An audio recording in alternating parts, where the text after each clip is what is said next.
Hello, friends. Welcome to another episode on in the podcast series of HR to CHRO. And today we have Mr. Joy Banerjee with us, and I am very happy to introduce him.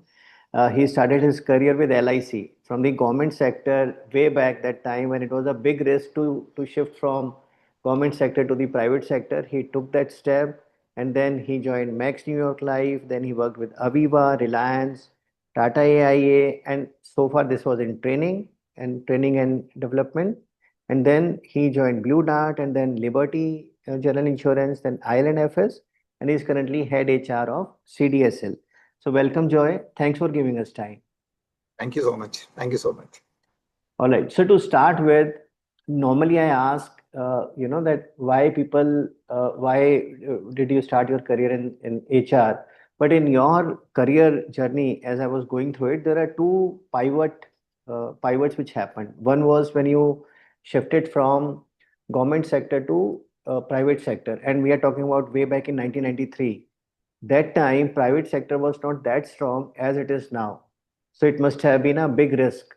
So first, what motivated you to take that big risk? Yeah, so for me, the pivot has not been only one. My pivot has been multiple. So I'll talk about that later. But let me first answer your question. So the first thing, what came to my mind at the early age itself, I was very clear in my mind that you have to do things which is challenging in nature.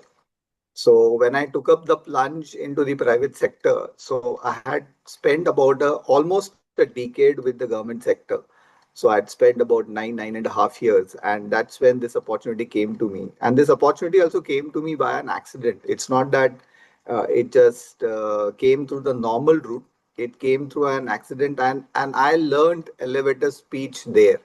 So I had met Tony Singh in an elevator, and we had exchanged the business card, and Tony said that, what are you doing in the government sector? Why don't you join the private sector? And I had sent him a resume thinking that he's a big man, he will not even see it. And to my surprise, I got a call from the HR team and they said that we want to meet you. And I went for an interview and then it is history. So I joined, Max New York Life. So that's how the journey started. So in my mind, it was very clear that, I have to take up things which are more challenging in nature.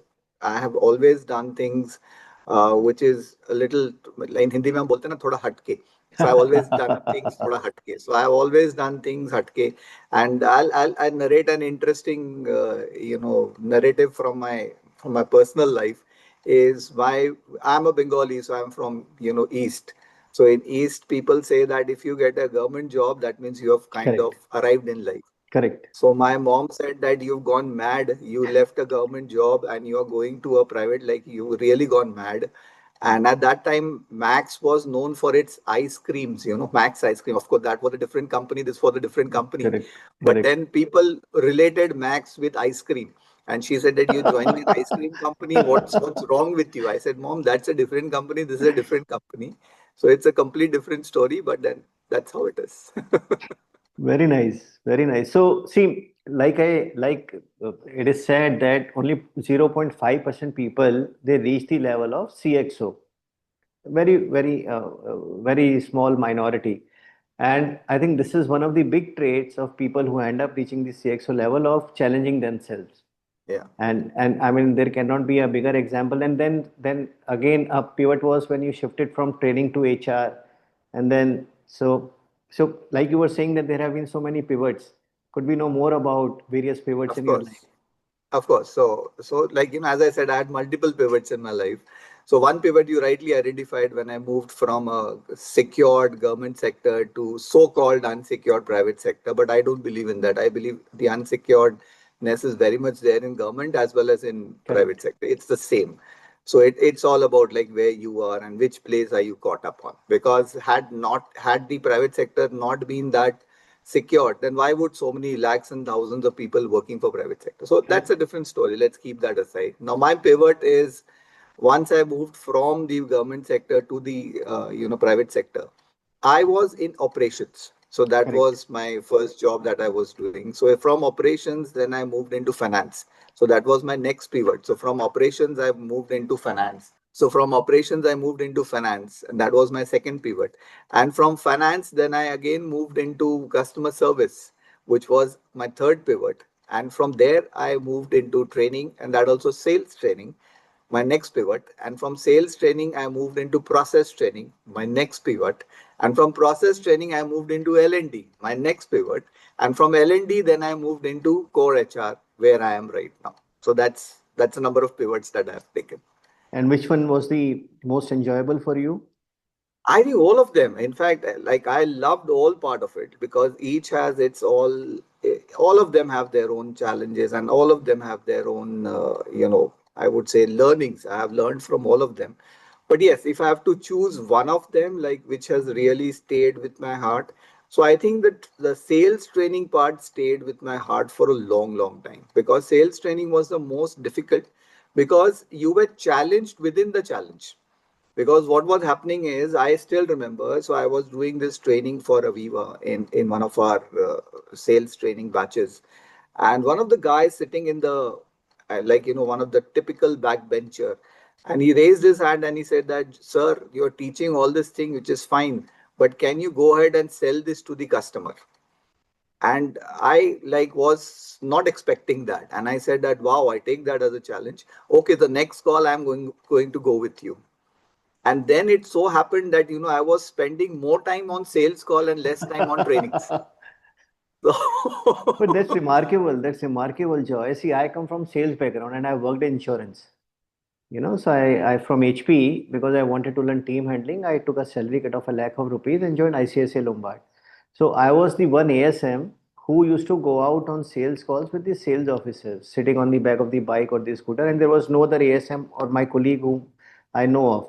Talking about trainers, it's even more rare for trainers to go out on sales calls. Even ASMs, they were afraid of meeting the customer, going on the sales calls.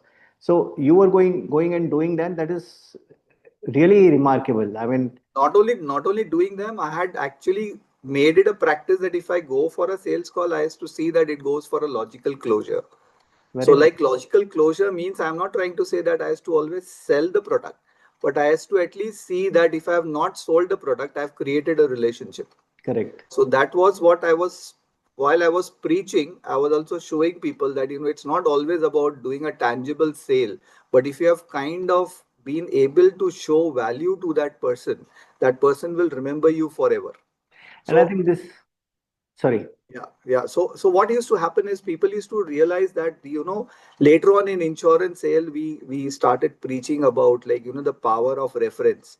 correct. So again, this I learned it with my First own hand. hands when I Yeah, saw that, if you go to a person, that person may not have bought your policy for whatever reasons, but there are 10,000 reasons, but that person was so convinced with your conversation that said that I have three people who would definitely benefit from your product, and why don't you go and speak to them? And the conversation there is completely different because you've correct, gone through a reference, so they don't correct, even ask you about anything. They say that, okay, tell me where we have to sign the dotted line. correct. So it's fast. Correct. And also, it would have helped you in your role as an HR person, as an HR head, because you had direct experience of how a sales call goes, the challenges faced by salespeople.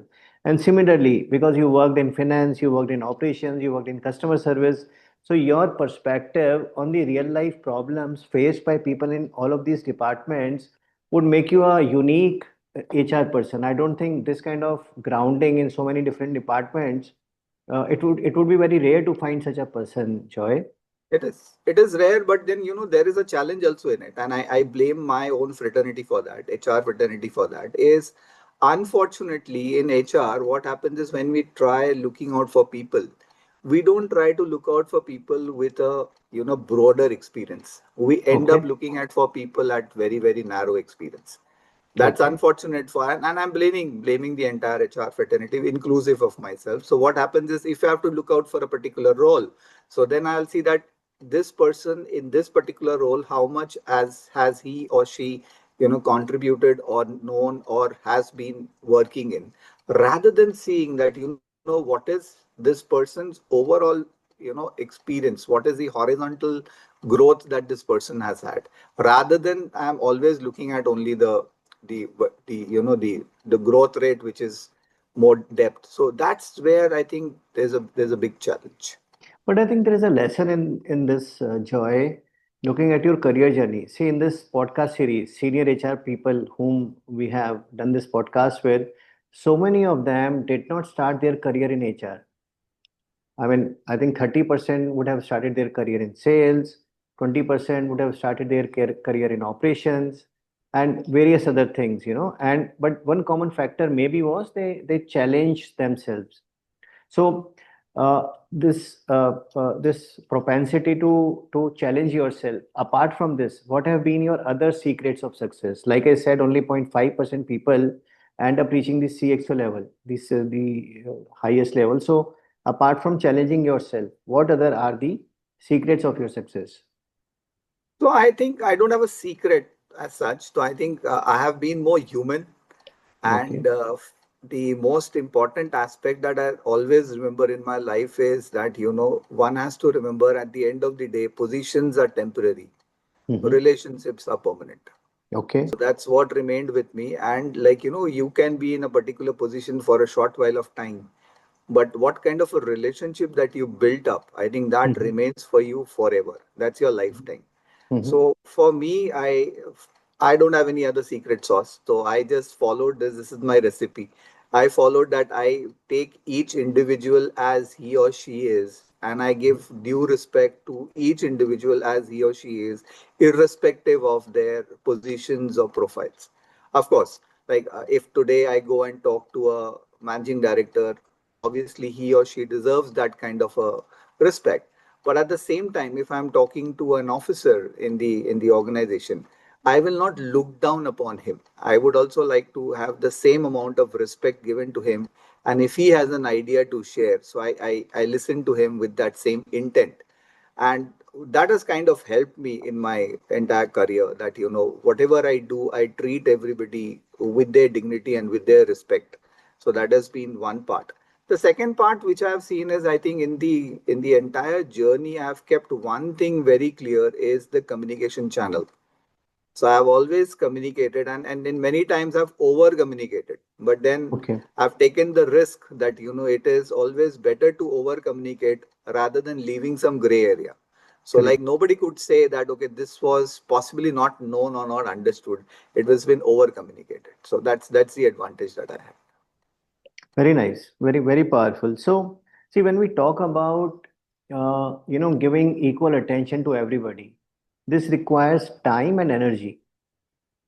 Now, as a young HR professional, I mean, in my experience, HR people, they are over. I mean, they have a lot of work on their shoulder. I should not say they are overworked, because everybody has to do their KRAs. But there is a lot on HR people's plate, because still mostly in Indian companies they are considered as a support function, not as a strategic function, which they have now become, and they are now becoming day by day. So there is a lot on their plate. They are stretched. The bandwidth is stretched, and they have to deliver on their KRAs as well, and they have to be able to spend time and energy in treating everybody with the dignity they deserve, and that is a challenge. So I'll come to the second challenge also. Like, you had solid grounding in other departments, right? For that also they need time. So a young HR professional, while he or she is trying to excel in his or her daily KRAs, how can he or she find time uh, and have the peace of mind to talk to everybody nicely, understand them as a human, give them the dignity, and also find time to learn more about the other departments? How can he or she do it? So very simply put, like, one has to realize once you have joined the human resource as a department, so that itself talks about that the department is human. Okay. So one has to bring that part, in the forefront. And in many forums, I've spoken about this, that, in whether it is machine learning or AI or anywhere, I've said that what is differentiating us or humans from the machines is the word human. And in the human, I have broken it down. So the broken down is the first letter of the word human is H, which is be humble. So I Okay. think humility is a quality that one has to always have. The more you are humble Very nice. and the more you have humility, I think it will take you places. You find me one leader who has been successful and who's Correct. not humble.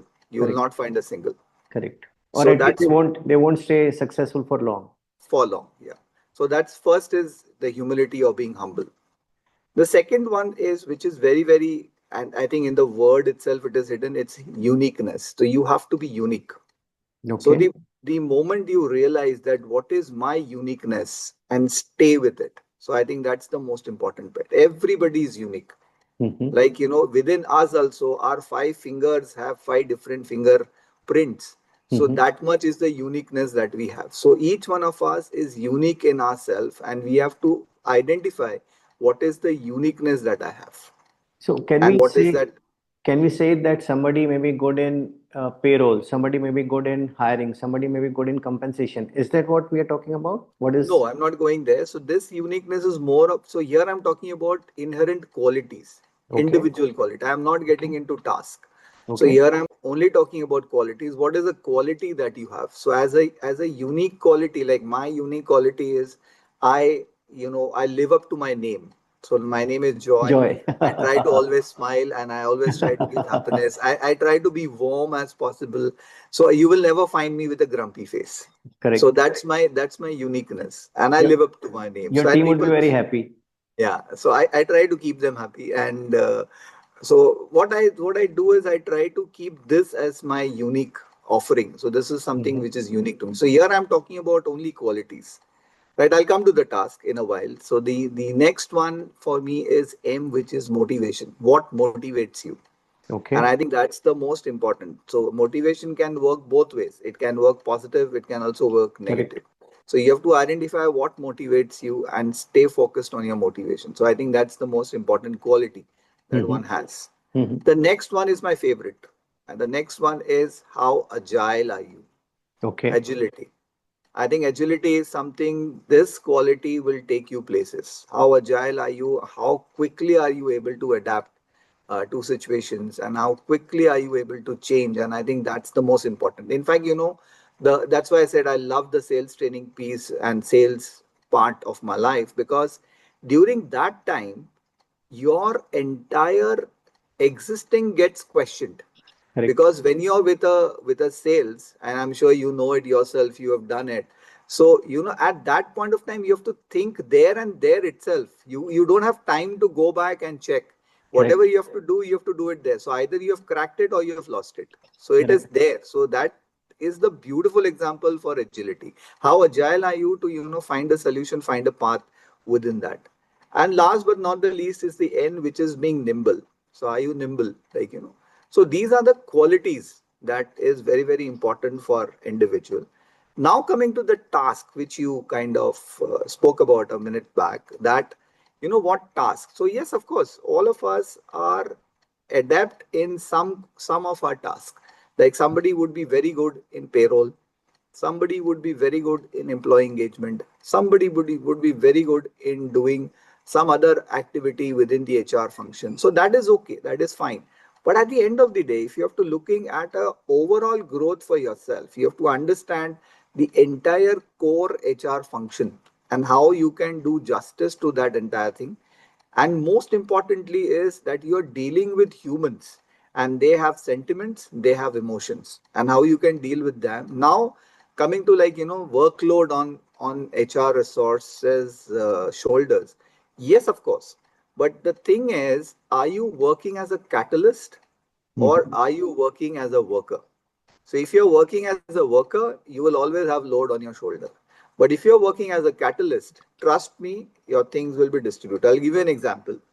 So this is something that happened in COVID days, and I was with Alofis, of course, at that time. But then we were trying out how to keep employees engaged, and we were really struggling to do that. So that time we came up with this concept of stay inspired. So Okay. why stay inspired? Because if you focus on the word stay inspired, it is broken down into two words, which is stay inspired. Now in this, I will bring your attention to the letters, which is S for the stay, and from the inspired, I will focus on the letter I and N. So what Okay. we said is that why you stay in, don't commit a sin. So that was a concept. So, and then we said that while this is the concept, now what can you do around it? And you won't believe after that, once we opened up, it was like Pandora's box. And then people started coming to me, hey, Joy, I want to run a cookery show. I said, go ahead, do it. Somebody came up and said that I want to show people how to do calligraphy. Can I do it? I said, go ahead, do it. So we were not stopping ourselves from anything. So we said that whatever you want to do, this is your platform, you do it. And we were doing like from the program which we were doing once in a month, we were doing it every week. And Very I nice. had a list. And who was running it for us? People were running it. So HR only became a facilitator, but it Very was nice. done by the employees. So one has to realize that, are you working as a catalyst? Your workload will reduce. But if you're working as a worker, you will always have a workload. So it, Very it nice. doesn't it doesn't matter. Like, you have to love what you're doing. You have to have that passion for that. And if you have that passion, things will become easier for you. Very nice. Very nice. Very powerful. So catalyst versus worker. This itself is such a big takeaway for the people who would be watching this, Joy. So I'll come back to motivation and agility. But again, coming back to that question, see, in your case, by God's grace and because of your ability to take up challenges, you got solid grounding in different departments. I'm talking about a young HR professional who wanted and who joined in HR. Now, how important is for that person to know about operations? How important is for that person to know about sales and maybe other departments to reach the level of a HR head or a CHRO? One, how important is it? Secondly, how can he or she find time to learn more about these departments, especially operations and sales and finance, operations, sales, and finance. Sure. So basically, you just asked me this question, or you actually made a rather a comment, I would say, not a question, but a comment. You said that now HR has moved from being an HR function to a strategic function. Correct. Now HR has a space in the boardrooms. Correct. So the things have moved. Now the question arises is, how did this happen? It was not automatic. It happened because of few leaders who took the lead and who showed that, we make a difference. And that's how it happened. Now that journey has already been taken. Now, what are the secrets that one needs to understand that's hidden here? The simple secret is, you being an HR function, you definitely need to know what your business is. If you don't know what your business is, you will never be able to comment. You will never be able to give any advice, or you will never be able to give any kind of a suggestion, because you don't know the business. Correct. So it is very critical it's like non-negotiable. Like, if you don't know the business, you can't do anything. So now if you say that, boss, I will not know the business because I don't have time. So it is kind of telling me that I will drive my car, but I will never fill petrol into it. Well, that never happens. Like, so we can think of, but you will have to fill petrol. So at Correct. any point of time, like, you may have a very high mileage car, but you will have to fill the petrol. So if you have to Correct. fill the petrol, you will have to stop. And this pit stop is required for you. You have to identify for yourself that what pit stop I need, so that, I can refill myself and then I can move forward. So work will always be there. Like, work never stops. Even if you stop, even if you don't work, like, God forbid, if somebody falls sick and is not able to make it to office, will the work stop? Answer is no. Correct. So then one has to realize that the work will not stop. Work will always be there. I have to find out, how do I prioritize it. So I'll give a very simple Mhm. uh, theory here. Like, this theory comes from Stephen Covey's learning. And Stephen Covey said that, his book, which is Seven Habits, like, is like, of highly effective people, is one of the gems I Correct. would highly recommend to all the people. Correct. So I'll just pick up a one small concept from there, where he says that, focus on the big rocks. And once you're focused on the big rocks, then automatically the small pebbles, the sand, the water, everything can be accommodated. But what happens is, we lose time in focusing on the water, the sand, and the small pebbles, and we forget the big rocks. And that's where the challenge is. So we try to fit in all this first, and then we try to push in the big rocks, which will never happen. So first address the big rocks, let it go in, then you put the sand, then you put the pebbles, then you put the water, and everything will be fit in. So it's like, you have to realize, how do I prioritize my stuff? And if you know the prioritization, you may go wrong one time, you may go wrong two times, you may take some assistance, you may get some guidance, you may be using a mentor. whatever it is, but then sometime you will get it. And failures are only your pillars for success. Now, in my entire journey, it's not that I didn't fail, I did fail. But yes, one thing that I realize is when I failed, I'm not going to repeat this ever. So I just picked this up from Sachin Tendulkar, when he was bowled out. So next time he wrote on the ball, never again. And actually, it never happened that, he could bowl him out. So I think that's the confidence one needs to do, that this is a failure. Yes, acknowledged, but this failure will never happen again. So that's what is important. So some tools which can be used by young HR professionals. So is it a monthly planning? So you schedule like the big rocks.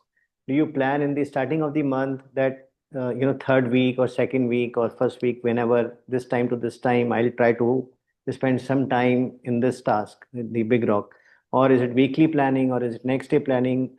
So what are the tools which can be used by them? I think it's not only one single tool, it is a variety of tools and it is multiple tools. I think one big thing that I would advise to all the young HR professionals or any profession, I would say, is there is something called as goal setting for yourself. Like the Correct. company will give you your KRA and company will give you a KPI or whatever you call it. But that is your professional. But most important thing is you are living your life, your personal. So you'll have to also look at what's your personal goal. What do you want to achieve? And to achieve that goals, what are the things that you're wanting to commit to? So your commitment is very much highly required. That, am I able to commit to this? And if I'm not, so what I need to change so that I can increase my commitment time. So I think that's most critical for success. One more interesting thing that I find in today's world is we are using digital gadgets and digital technology, and people don't write anymore. Correct. So I think I would highly urge all the people listening is please start writing whatever you want to write.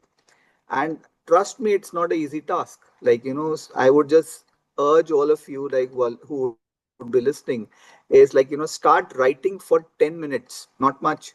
Just write for 10 minutes, and you will see that it is so difficult for writing for 10 minutes. After not even a minute, you will struggle. Ab main likhu kya? So when you struggle for that, then what is happening is you need to understand that this is a skill I need to develop. And why I'm telling writing, because scientifically it has been proved that once you write, it kind of ignites your brain cells. So if you have set a goal for yourself, if you have set a target for yourself, you have manifested something in your mind, write it down and then follow it through. So then automatically it will happen.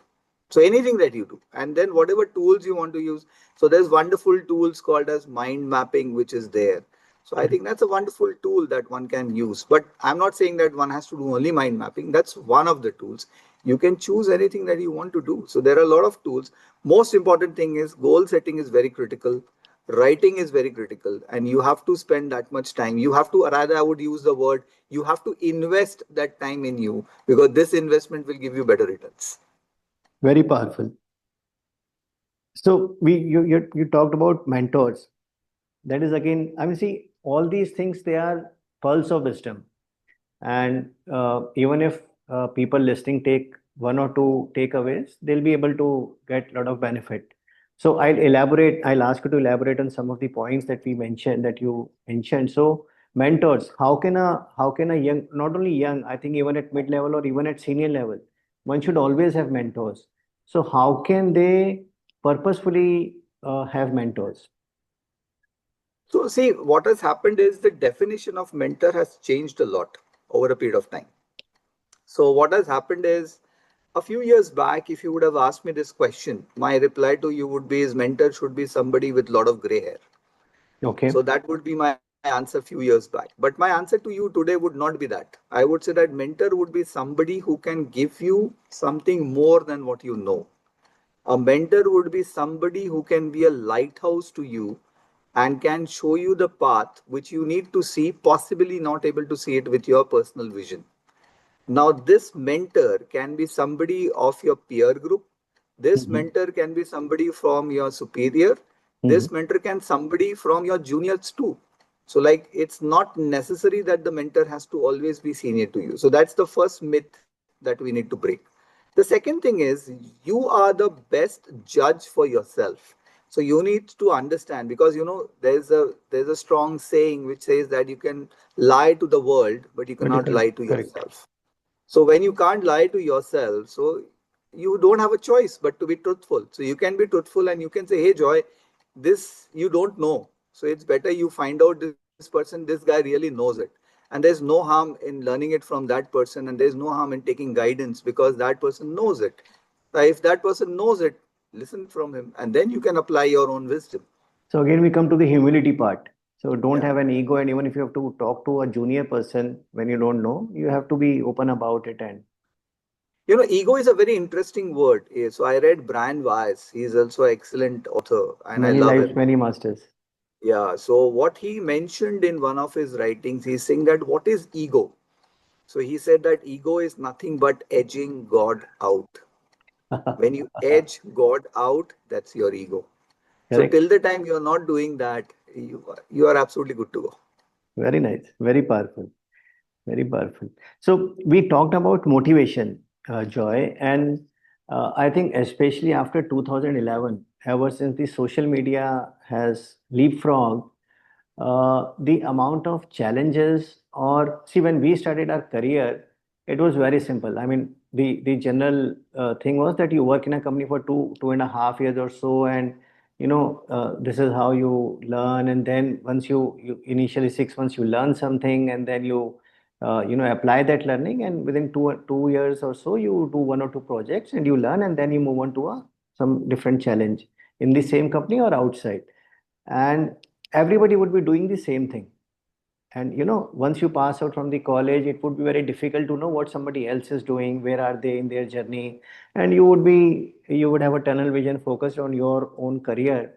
But especially after the social media has come out so strongly, the distractions or the noise has increased manifold, which has, so I will not say that, see, it's a positive thing also, and it motivates. There are ways in which you can use it to motivate, but negative motivation is has become very, very high, because of, especially because of social media. So how can people now, how can they um, keep themselves self motivated? What are the tools or techniques that they can use to be self motivated? So while social media, I agree to you, it has a major impact on our life that we are living today. In fact, like I see my nephews and nieces, they talk to each other using the iPad. And when I asked them that why are you using an iPad, they said that we can use the avatar. We can't use the avatar when we talk to people. So I think that's the new age. We have lived in a different world. We used to get our hands dirty. We used to play in the ground. But I think the Correct. generation now is in the iPad generation. So they live that kind of a life. So I think as parents, as I would say elders or as mentors, I think we have a very, very big responsibility on our shoulders in terms of making our people understand that there is something called as a psychological safety. So that's most important. And I think it's grossly missing in today's world. And that is where the creation of all problems. So once you know that there's a psychological safety, and once you know that, okay, there is somebody whom I can bounce back to or go back to or fall back to. So then what happens is the entire paradigm changes. So Mhm. for youngsters, what is important to understand is that, your life is very long. It's not a short one. So if Correct. you want to take a short stint at life, which you can, nothing happens. You will change job three, four times, five times, six times, great. But then after that, what? What will you do after that? At one point of time, you will plateau. And once you plateau, then you do what? Then you have to do something. And then because your compensation has increased manifold, then people will start asking, okay, against this compensation, what is it that you bring to the table? And if you're not able to quantify that, then unfortunately you will lose out. And that time you feel frustrated because you've gone through a series of growth, and then suddenly you're finding that my market value has reduced. Then you will say that, okay, I will leave all these things and I'll do something on my own. But something on my own, entrepreneurship, how far everybody is successful? Yes, there are a lot of success stories, but not everybody is successful. So one has to realize that, while you want to do this, your fundamentals needs to be very strong. Correct. So my advice to everybody everybody would be is that work on your fundamentals. And if your fundamentals are strong, it doesn't matter what you take up. It doesn't matter what you do. Like, I know so many people who do exceptionally well by being a YouTuber. So they Hmm. have excellent YouTube channels, and they constantly are putting blogs and updates and they're making truckloads of money. So like but the question that comes to my mind is like, and I've been asking some of them that, is making money your target or your goal, or is something else? And that's when I find most of them struggle, because they don't know what to do and they don't know what to answer. So, like, if money making is your target, okay, fair enough. You're making money and you're making truckloads of money, which is fine. But is this your goal, or is this your target, or what is it that you want to do? Because you will make money, you'll make money, you'll make money, but then what? You will get satiated at one point of time. And after that, what are you going to do? So, I think it's very, very important that, people focus on their fundamentals, number one. Number two is they focus on the basic principle of identifying your own self. Like, I think self introspection is something that I would highly recommend. And the overarching principle in this would be, which others play a role, like the family, the elders, is a sense of psychological safety. I think the world is changing very fast. And we who have moved into the next generation play a critical part into it, in which we give them that psychological safety, that it's okay to not be okay. Like, we Correct. say it, but do we really mean it? Like, if somebody stands up, like, take an example, my son stands up and says to me that, hey, Papa, I don't want to do this course, but I want to go ahead and I want to become a dancer. Like, in all probability, the kind of upbringing that we have come up and the kind of social values that we have come up with will say that, what's wrong with you? You can keep Correct. that as a hobby, but that can't be your profession. So I think that needs a big change. So this is one part of the story. For the youngsters, it is that if you really want to be a dancer, then be a dancer like you. If you should be known like Michael Jackson, Correct. so that's the kind of, like, are you able to make yourself ready for that? And if not, whatever is required, do it. It should not be that you are just trying to ape somebody. It should not be a peer pressure. And in Correct. most of the time for youngsters, I've seen it is a peer pressure. Correct. Somebody in my circle is an YouTuber and is making truckloads of money, so I also want to be a YouTuber. But Correct. you may not have it in you. Your quality is not there. So if you try Correct. to do something which is not there, unfortunately, it's not going to happen. You will have frustration. Correct. And Stephen R. Covey talks about it. He gives an example of a son who goes to his father and says that my friend is a car mechanic and he's earning so much. I also want to become that. Then his father identifies and the emotions and talks to him. See, you have been sharing how to self motivate.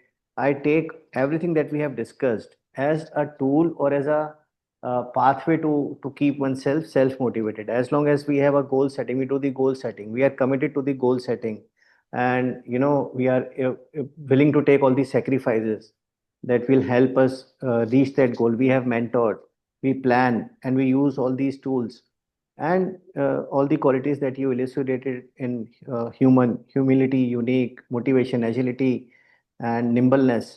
So all of these, they are the tools, they are the real tools which will help us stay self motivated. There is, I mean, it's very simple, but this is what it is. I mean, there is no panacea tablet. we so Absolutely. okay. So can we talk? Can we have some more thoughts on agility? So a young corporate professional who's who has just started his career. Uh, what does agility? What should agility mean for him or her? So I'll give you my own example. So when I started my career way back, 1993, at that time computers were also not there. In fact, Correct. talking about computers was also a big thing. Correct. So I remember in those days, the first set of computers came with 486 monitors, 486 processors, Correct. Correct. right? So which in today's world, the mobile phones possibly have 20 times the power of that. So, like, Correct. maybe more. Correct. So the thing is, things changed. At that time, we were living in a world and where computers was not accepted, and people Mhm. were all shouting and saying that this is going to take away our jobs. Correct. But what I learned at that point of time, I saw that as an opportunity. And I think unconsciously, that was a nimbleness in me, which was there, which was an unconscious quality which was there. And I saw that this is an opportunity. And I immediately picked up a course which allowed me to understand about computers. computers, allowed me to understand what is DOS, allowed me to understand what is COBOL. Like in those days, DOS and COBOL used to be like today. I'm And talking basic. something which, yeah, as many of the youngsters may not even relate to it. But then Correct. that was something that started, and later on, the world completely changed, and we moved into the worlds of Java, and the world completely has evolved now. Correct. But what I'm trying to say out over here is like, for youngsters, one has to understand that challenges will always be there. But are you able to look at it as an opportunity, or are you looking at it as a threat? So if you're looking at it as a threat, you may possibly always fall back and say that, okay, this is end of world. But if you see it as an opportunity, you might be able to find out something very, very interesting. So the latest trend, now let me bring you to the today's world. While I was in the past, now let me bring you to the today's world. In today's world, the biggest talk that we have in any forum is artificial intelligence. Everybody is talking about AI, and everybody is saying that AI is going to take away jobs and jobs are losing. We keep on seeing media is there, which keeps on publishing 15,000 jobs lost, 10,000 Correct. jobs lost. And so those things are constantly happening.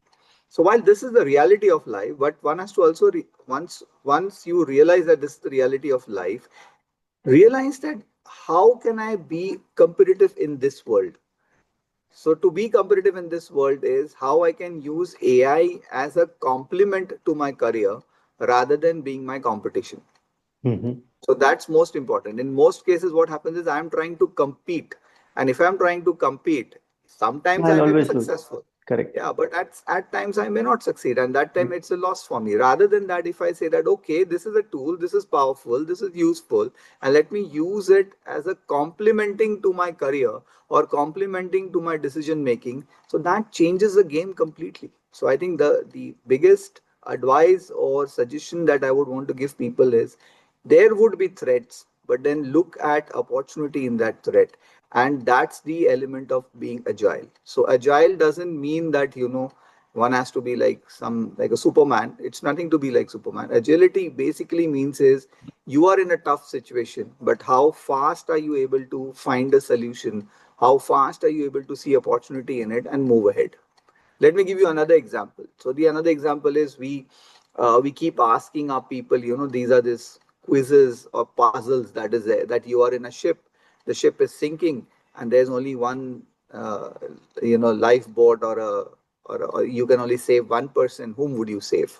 So this is a very common thing, and then people give various answers and they give, okay, this is the right one or this is the right one. What most important out over there is what is it pushing you to? It is pushing you to see that, how well are you able to adapt to that situation, and how well Correct. are you able to give the answers. So I think that's the element of agility. People should push themselves to knowing that, there would be difficult situations, there would be challenges in life, but am I able to come out of those challenges, looking at the opportunities? And the most important thing, I think that's the final statement here is, in today's world, what is the currency? The currency is not the money. The currency is the skill. So if you are able Correct. to upskill yourself, and upskilling, gone are those days where you could upskill yourself in years or months. Today, upskilling is every day. So while you go to sleep, a lot of things have changed across. So when you wake Correct. up, you have to again upskill yourself. So the skill is the new currency. The faster you adapt to that currency, the better it will be for you.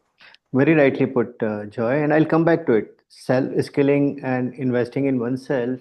But talking about agility, and we talked about, see, I'm a mind programming trainer. So why don't people take up challenges as an opportunity? Is because they feel threatened. Like you also said that, are you feeling threatened by it, or do you see an opportunity?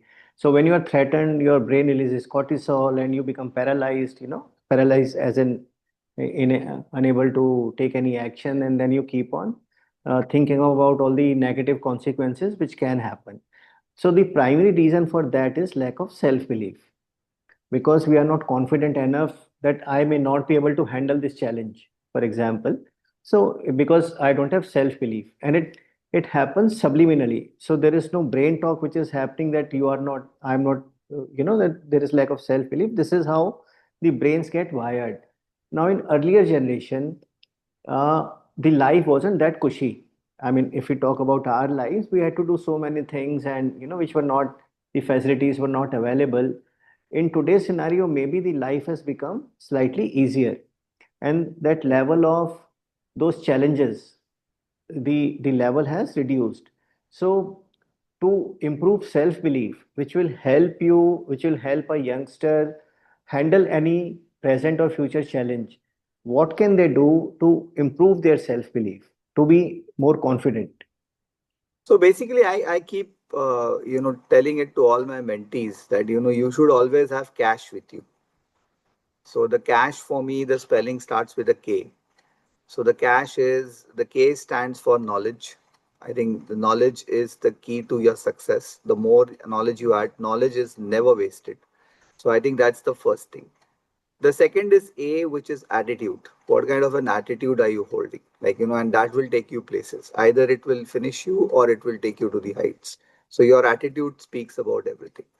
And the S is what I just been talking about, that the skills, are you having the skills which is required? So keep on adding skills, keep on adding new skills every day, because you don't have a choice. You just have to keep adding skills.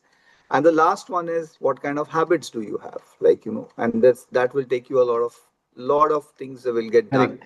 if you have that kind of habits. So basically always have the cash with you. So K is knowledge, A is attitude, S is skills, and H is habits. So what kind of habits do you have?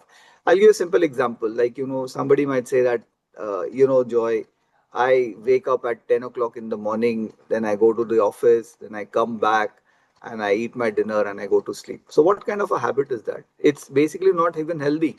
So you're living a very sedentary lifestyle. So you have to question, forget everything else, forget the gyans that elderlies will give you. But think about your own body. Is your body meant for this? Or your body is meant for something else? So, and if you change your habits, rather than waking up at 10 o'clock, why don't you wake up at 7 and do some yoga, do some aerobics, do some reading, and you will see that life is so different. And sometimes what happens is people slowly and steadily are not able to understand that simple things in life also make a big difference for you.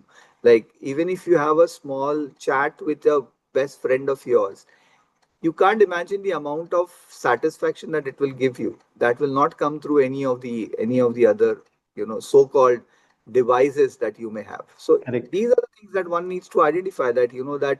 And again, I'll take you back to the psychological safety. So these all takes you to the psychological safety. Very powerful, very powerful. So investing in oneself, how should um, uh, can a young HR professional plan? At after 2 years, this is what I'll do. This certificate course or this education qualification, or at mid management level, they should be looking after doing some courses. How can they plan investing in themselves? So first thing is, they have to understand what I said, that first they have to, whatever you are, wherever you are, because unfortunately what happens is people keep on skipping jobs. So they join one organization, work there for 2 years, and then they move, then again join, work for 2 years and again move. And if this cycle continues, unfortunately what is happening is you're not able to understand the business. You're not able to understand what is your core skill set. So I think first people need to understand that, do I need to do this on a regular basis or do I need to change my stance? So I think that's the first introspection that they need to do for themselves, because you may be wanting to do that, but what is happening? I'll give you an example. Somebody was working with a bank, now suddenly leaves the banks and goes and joins an insurance company. Then leaves an insurance company, goes and joins an FMCG. Leaves an FMCG and then joins some other manufacturing company. So what is happening is, in your experience, you've got two years from different places, but your contribution out over there is zero. Like, Correct. if somebody is asking you, what did you contribute? You will not be able to write a story. You don't have a story to tell. So one has to realize that I need to have a story to tell. So that's number one. Number two is, while you are doing all these things, you have to also introspect and understand, what do you want to do? Not everybody will become a CHRO. So Correct. if you're not a CHRO, what else can I become? So I always see there are two paths. So either you can be a specialist or you can be a generalist. So if you're a specialist, so you be a specialist in that. And unfortunately in India this is not there, but anywhere I went globally, I found that people are so deep in their specialist. So I found people who are doing L&D for their entire life. So the entire life, 15, 17, 18 years of work ex they have, and they have not done anything other than L&D. And if I ask them, they said, I don't want to do anything. I want to be a specialist. So I think it's high time that we also realize that what you need to do is very crucial for your journey. So you need to understand whether I want to be a specialist or I want to be a generalist. Now, if I want to be a generalist, then I don't have a choice but to learn everything. Not that I have to be jack of all trades, but I have to be master of all trades to be a generalist. Or otherwise, if I want to be a specialist, then I have to be a specialist for the line that I'm choosing. But when I'm a specialist, I may not be at the top because I am a specialist. So I have to identify that I'm a specialist. So in the world, both are needed. You need specialists also, you need generalists also. So you have to choose what career option you want to choose. And if you have chosen a career option of being a specialist, so be there. And if you have chosen a career option of being a journalist, so be there. So it is your choice. Now, sometimes, I do mentoring for a lot of people. So they keep on asking me, hey, Joy, can I change this as I go ahead? I said, of course, it's your life. Who stopped you? You decided to be a specialist, but after some time you realize, no, I want to be a journalist. Be a journalist. But then do realize that when you're course correcting yourself, when you're taking a pivot, so that pivot takes you some time to, course correct and come into that. So Correct. that time you should be willing to contribute. If you're not willing to contribute that time for your own self, then you will find difficulty. So I think most important is realize what you want to do and then stay focused on that. And keep on doing introspecting so that you, in case you need a pivot, you can do that. So how do you keep yourself relaxed? So like you talked about, do yoga. A young person can wake up early and do yoga.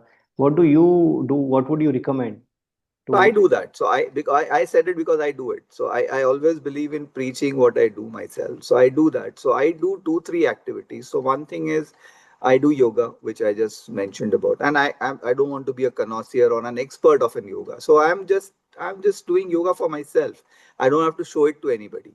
I do walking. So I do walking for long. And when I go for my walks, I see to it that I'm alone. I love to walk alone because that is an important time in your life. How much time are you talking to yourself? That's very critical, and nowadays people don't do that. They don't talk to themselves. Correct. Like, when you're talking to yourself, it's your inner voice. And as I said, you can lie to the world, you cannot lie to yourself. Correct.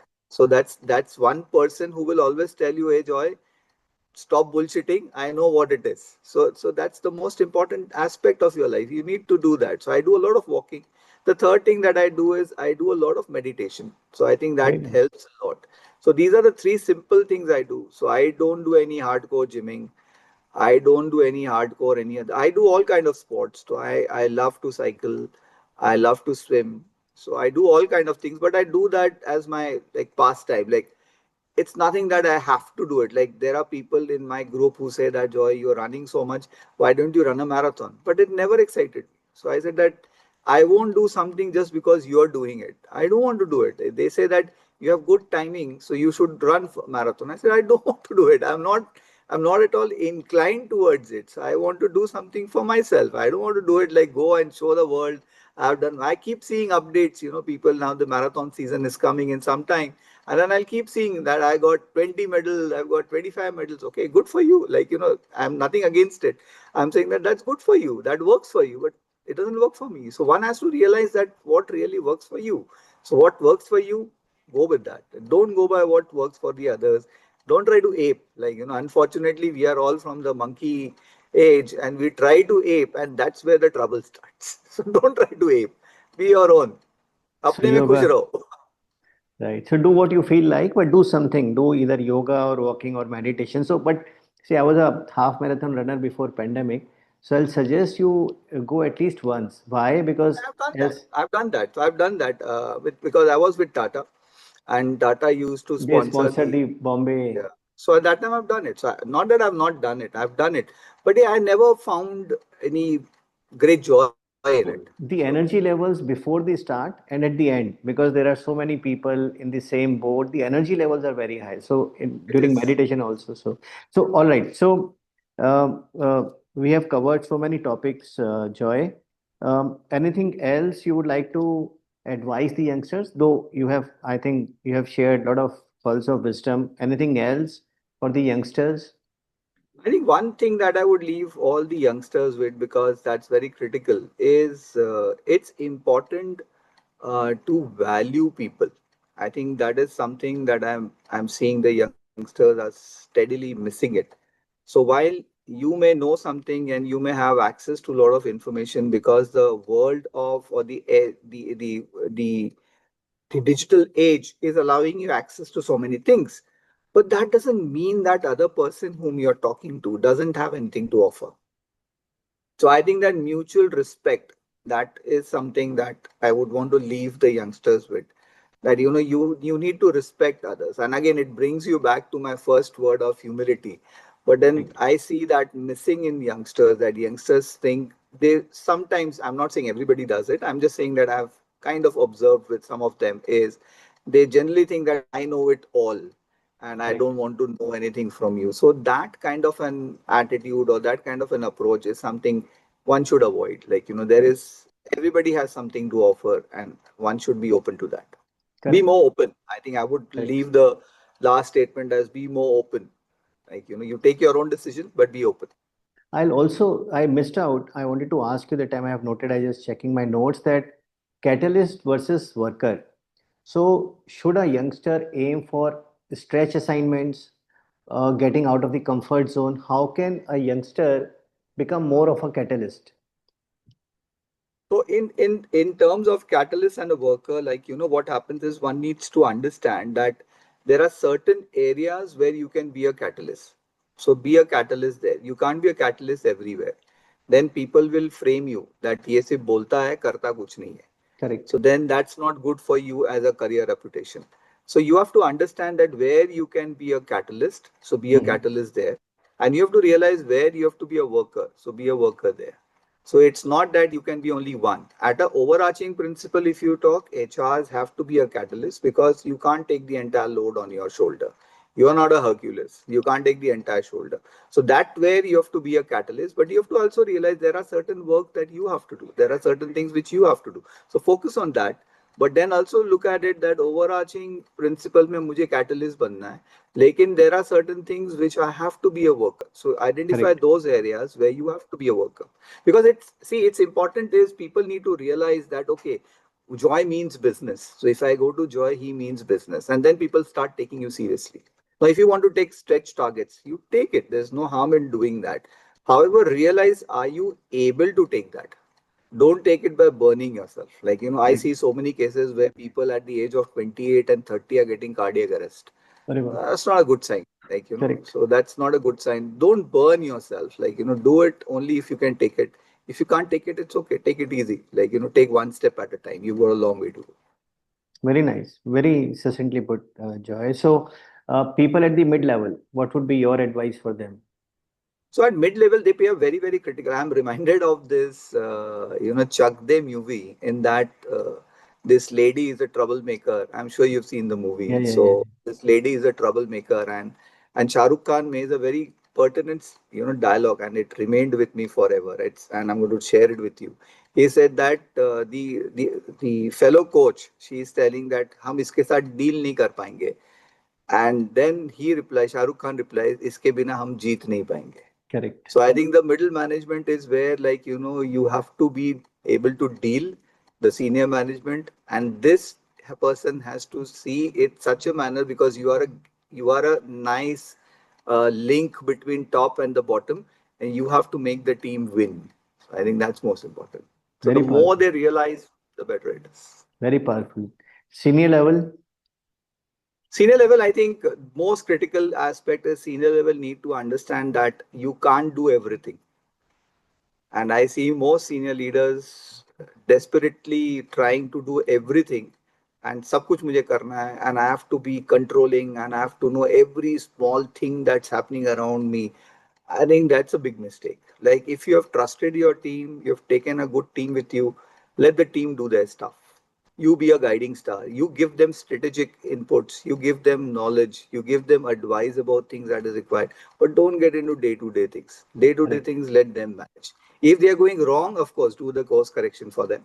But then let them do their stuff. And if they are not doing their stuff, then your problem is you've chosen the wrong people. So you need to correct that.